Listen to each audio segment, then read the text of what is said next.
anak kayaknya dia pakai Oke. punya wawancara. Anak itu udah bapak kan. Ini sebentar. Kamu ngomong kayak gini nggak takut dia denger nih?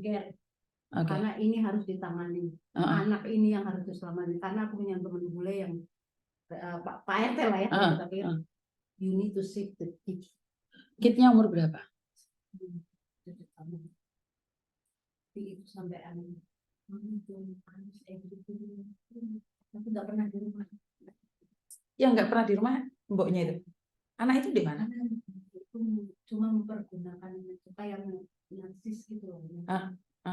Karena dia ingin gaya elit, ekonominya sulit. Oke. Akhirnya gini loh, mengganggunya gini. Kalau dia mental narsis itu seakan this is right for me gitu. Itu cara sendiri. Hak saya dong gitu ya. Suka-suka saya dong. Enggak, kalau jamu dia aku berbayar, tapi bukan semuanya. Itu dapur punya semua dia. Pabrik kan? Tapi 24 jam dia sendiri. Lah dia jualan gitu? Iya, sedangkan di saya listrik sama air kan dia. Komplainan ke siapa? Kita semua kan? Nah, tapi masalahnya anak. Nggak pernah ada provider mental. Di kecil dia nggak ada jendela paling luar. Tak kasih tahu ini. Ini serius. Seriusnya apa? 2 negara. Oke. Bisa marah ke Jokowi. What you do dengan orang-orang untuk hidup di sini. Dia muka udah ganti. Maksudnya muka beda gimana? Nggak paham saya. Ini loh, kayak gimana? Filler gitu loh. Oh dia jualan filler? Enggak, dia juga mau praktek di situ. Wow. Bayangin paper loh. Anak itu nggak pernah direspon, tanggung jawab nggak ada satu. Karena anak itu disiksa. Ngeri ya sama anaknya itu yang semua tahu. Yang dulu di Sawarna juga dia tinggal. Ngeri ya sama anaknya. Orangnya nggak pernah nggak kaupan gitu. Kayak lu tahu nggak? Mama kayak mungkin lah ya. Bapaknya orang Nepal. Nah inilah yang aku lagi misiuni ini berpikir kalau jadi ini aku waktu bawa anakku pulang itu ya iya masalahnya gitu. Sedangkan di situ levelnya itu nggak peduli kayak ada aturan. Hidup kalau nggak ada aturan seperti hewan kan saling siapa yang kuat gitu. Tapi ini orang paper anak nggak diurus terus mungkin kupon itu nggak pernah beli pakai dijual kan punya hak anak itu juga. Ketangkap kan kemarin yang menerima itu loh yang aku bayangin itu ada rekod juga kayak pada teman ini punya anak dia nggak pernah ngurus anak itu berbulan-bulan terus pulang semalam kalau dia mau marah karena listrik juga terus sampah juga nggak ada mau karena kebanyakan dia malu lah pokoknya cuma dia kayak apa sih orangnya? Pokoknya aku masalahnya ini orang satu kayaknya harus ditangani dengan pakar mental lah. Karena dia nggak ada rasa takut dan nggak ada rasa empati tuh, narsis. Ini udah di situ dari 2 tahun sampai sekarang berapa? 6 tahun. Dan anak itu sekarang bisa ngomong nggak pernah di rumah takut ketahuan tetangga. Dan di situ itu semua gonta-ganti. Karena nggak ada yang betah lah bayar hidup dia sendiri. Masak semua itu kayak Ramadan non-stop 24 jam di rumah. Dia masak ditaruh di restoran orang bayarin. Aku itu cuma hanya Tuhan yang tahu buat aku. Di sini kalau aku pergi, kasihan ada orang Cina satu orang ngomong toko itu kecil gitu. Dia itu mandi 10 menit kalau aku di dapur nih. Itu orang ngomong karena dia nggak tahu status orang ini. Landlordnya kan bisa ngusir dia sih sebenarnya. Harusnya. Aku udah warning kamu itu tanda tangan BSS. Kamu tahu jangan duit doang ya. Tapi di sini anak kecil itu tanggung jawab nyawa kita. Karena aku pernah mengalami itu. Aku party 1 jam. Tahu nggak? Aku di sidang. Kamu nggak boleh temu anakmu 2 minggu. 1 jam, 1 menit pun kamu nggak boleh karena kamu nggak perlu kerja kan. Kamu harus jaga dia. Dan dia itu di kamar kecil kayak itu nggak mungkin dan nggak ada pathfinder 1 kali pun. Kenapa kamu nggak komplain di pathfinder aja? Ini loh, kalau aku komplain, aku kan punya anak. Bukan kan kamu di situ dan kamu tahu keadaan nyatanya. Kan pathfinder bisa visit mereka. Ininya sih di situ juga sekarang sekolahnya dan aku benar-benar mirisnya anak ini loh. Udah ngaruh, dia itu udah kayak Beomi. Itu udah kalau di rumah kan. Habis itu dia selalu Mami kamu jangan angry lah, mau laulah ngomong, why you always angry to me? The teacher Bapaknya? cerita satu malam. Nah ini, jadi nah gini. Ini waktu pertama datang. Ini sama anaknya. Ini Ayo. pertama, ini sekarang. Bayangkan. Hanya untuk apa gaya hidup? Itu hasil dari sebuah donasi kan? Sistem dimanipulasi yang dia. Dan dia dagangan, jualan. Itu siang malam masak loh. Gak ada yang namanya privacy. Orang aku coba di situ menolong orang banyak gak mampu. Kasihan. Karena aku manusia. Dia itu mental yang harus ditangani di psikiatri. Bener loh. Itu aku pernah dipukul, ada videonya laki-laki sama dia. Terus aku kan ke Mega itu diwawancara itu toko Indo itulah yang dia taruh. Aku ngomongin ke situ, Pak, kamu jangan gitu loh, dia lo paper gitu kan. Kamu nggak melihat, tapi kita melihat dan merasa gitu loh. Oh ini cantik tak kalau kayak gini, wah berubah ya? Berubah. Bayangkan, kok officer nggak ngeh. Sedangkan you can stay can make money.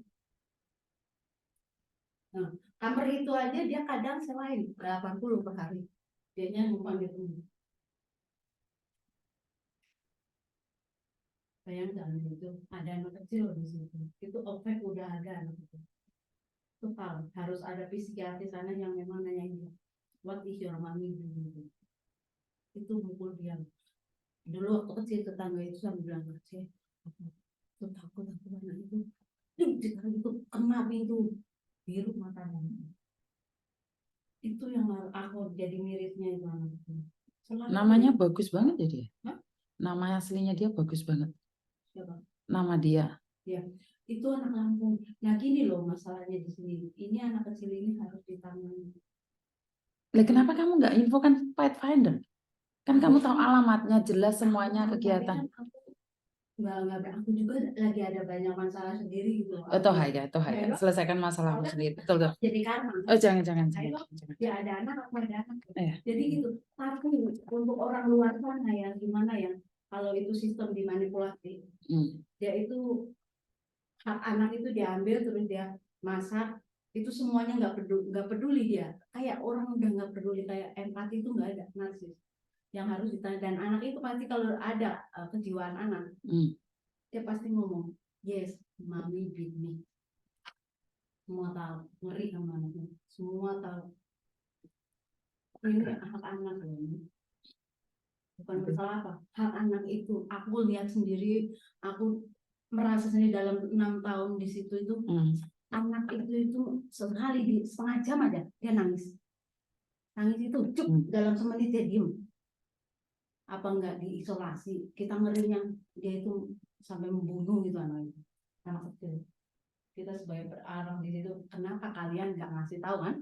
Kalau ketahuan kan, kalian juga sama. Yang namanya kriminal nggak mungkin sendiri. Dan sekarang anak-anak di situ baru semua.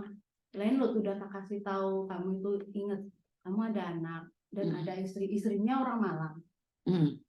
Istrinya orang Malang loh, aging juga kan. Tapi dia takut apapun dia lakukan itu istrinya nggak tahu. Tapi aku mungkin bukan masalah. Nggak ada orang landlord mau nampung anak yang berperan karena tahu resikonya. Dan dia tinggal di sebuah kamar kayak gini, semua paperan pasti studio. Sedangkan dia kalau mau masak sih nggak apa-apa, namanya uang. Oke, studio siswa sendiri apa sendiri. Dia tutup di mana? Banyak nanti aku kasih tuh foto itu dia pukul. Aku bilangin karena anak-anak itu capek, belum namanya juga paperan mungkin saya kan. Mereka bayar pakai klinik. Itulah masalahnya. Karena aku sama ngomong I'm human, kayak aku bilang gitu.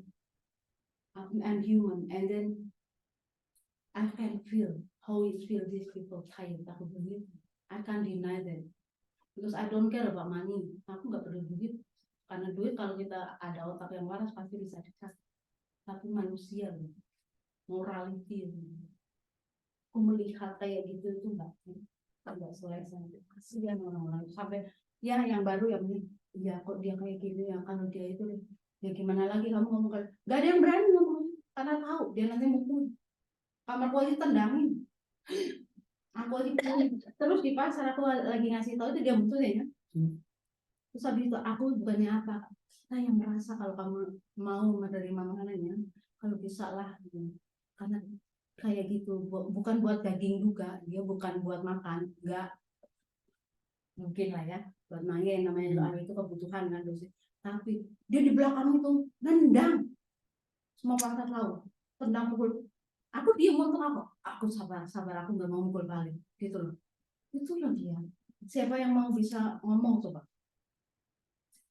Jadi ngeri ya kehidupan di luar sana, malah saya nggak pernah tahu berarti itu kehidupan nyata di mana yang bermacam-macam. Bukan gini yang aku pikir, Hongkong ini gini, sekarang kalau kami keluar dari rumah, satu cuma jasad, kedua mantan kriminal, ketiga sukses, bukan belum tentu yang Jadi jarang yang sukses ya. sekarang ya kan. Betul, betul. Sekarang banyak mas-mas juga yang namanya turis akhirnya di sini karena berpikir untuk tergiur kan.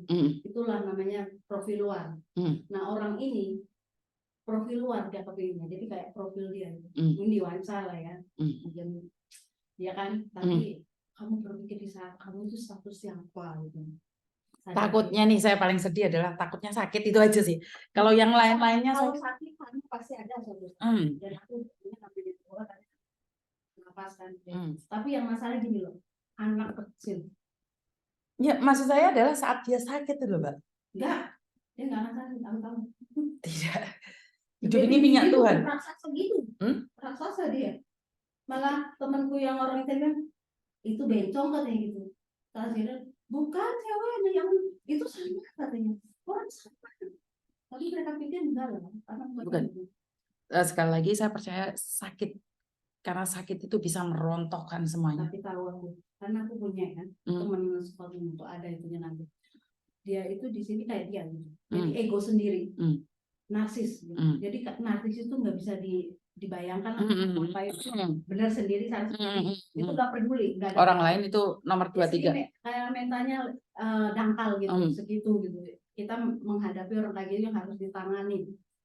Tapi apa? Dia 3 tahun sini pulang itu apa? Kanker usus besar. Nah itulah. Ibunya sampai gini sekarang. Dia itu earning banyak uang di US kan. Kenapa dia decide ke Hong Kong dan nggak kerja? Jual semua mobil semua. 3 tahun masuk penjara iya, homeless iya, bawa penyakit. Cuma baju doang. Karmayanti sama Karmayanti berlagu. Dia ke aku cuma ya butuh uang memang, tapi ada temen ya, di saat kayak gitu, di saat anakku ada juga dia beli troli gitu kan. Jadi kita bontar, kalau aku gini berikan dia apa adanya gitu. Dia boleh loh. Itu banyak sih, cuma aku di WhatsApp itu tahu resiko. Cuma yang satu ini prinsip.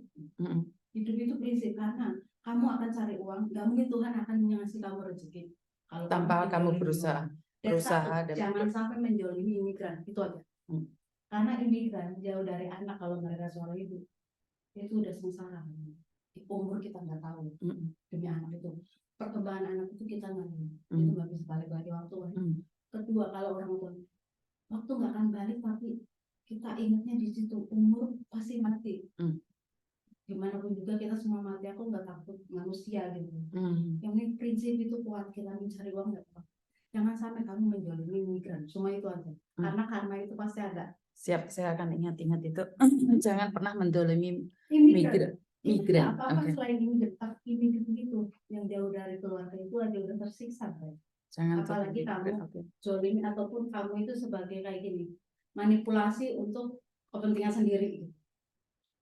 Cuma itu doang yang aku pikir itu. Karena banyak kan orang yang menjolimi sesama, kayak amba-amba itu penyakitan. Tapi enggak kanker itu banyak sih sekarang. Aku udah mengalami beberapa orang itu nggak akan temen sukses orangnya. Yang dia cari kayak dia, kayak dia tiap hari kan. 6 tahun loh dia mau praktek jualan baju, terus masak. Masih ingat kan Dek Makau kemarin mau praktek terus ada yang meninggal itu? Itu dia suntik putih, suntik apa? Cuma 150 dong, ya. Ya ada dia prakteknya, dan dia menggunakan anak itu untuk profit. Dia nggak mungkin gunain diri sendiri.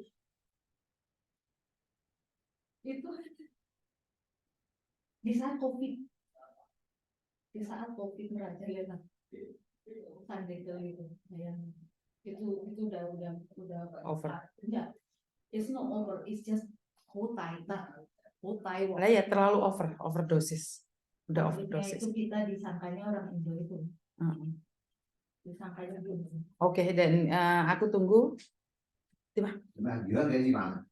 lah, you got all tema. Oh, Ayo, mantap. thank you so much. Ya gitu aja Mas.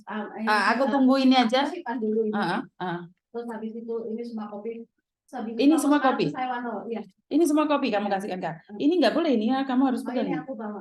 Yang surat. Tapi kalau Ini jangan. Ini asli loh ini. Oh ini ya asli. Ini asli bukan? Ini asli semua loh kamu kasih aku. Ini Ya, bukan. aku kirim ke Koko. Oke. Ya, kirim semua Jangan. ini ke Koko. Aku kopi kirim semua. Halo. Kirim WhatsApp ke Koko. Oke. Nih saya pesan terakhir buat teman-temanmu, apa sih yang kamu ingin sampaikan?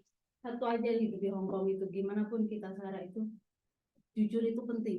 Jujur itu penting. Oke, Penting. siap. Jujur Gimana itu. pun keadaan di situ, sengsara apapun ya, kamu itu kejuaraan yang gelap atau apa, tapi namanya jujur itu menyelamatkan kamu. Kamu pasti ada yang menyelamatkan di saat last minute. Oke, jujur itu penting dan saat terjadi sesuatu, kejujuran itu akan yang Ya, membantu akan kamu, akan membantumu. Oke. Nah, dua lah, yang satu lagi gini, jangan sampai kamu mementingkan diri sendiri. Jangan sampai kamu mementingkan diri sendiri dan jangan lupa jangan pernah menjolimin sesama migran. Migran aja. Sesama migran. Oke. Udah anak aja susah. Oke, itu aja dari saya buat teman-teman nih. Banyak pengalaman yang saya dapatkan.